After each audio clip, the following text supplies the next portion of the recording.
नारायणं नमस्कृत्य नरं चैव नरोत्तमं देवीं सरस्वतीं व्यासं ततो जयमुदीरयेत्।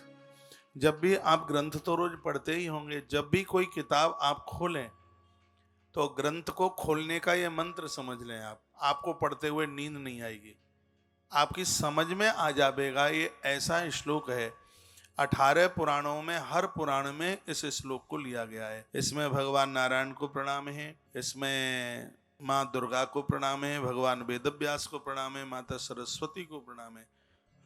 और इनको प्रणाम करके ही जब हम पुराण खोलते हैं, उसको पढ़ते हैं, समझते हैं, तो वह बिल्कुल समझ में आ ही जाता है।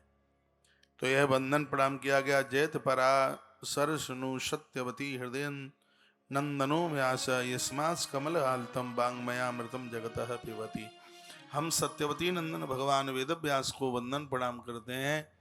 उन्हीं की ही कलम का यह प्रभाव है कि 18 पुराण उपपुराण ये सकल जगत के लोग हैं, इस अमृत रस को पी रहे हैं। आप अपने गुरुओं को मानते हैं, बहुत अच्छी बात है।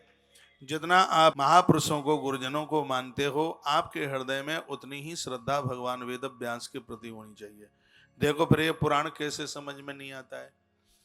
यदि वक्ता भगवान वेदव्यास को नहीं मानेगा तो ग्रंथ उसके हृदय में कभी उतर करके आ ही नहीं सकते। तो भगवान वेदव्यास का आवाहन करने से जीवन का विस्तार होता है।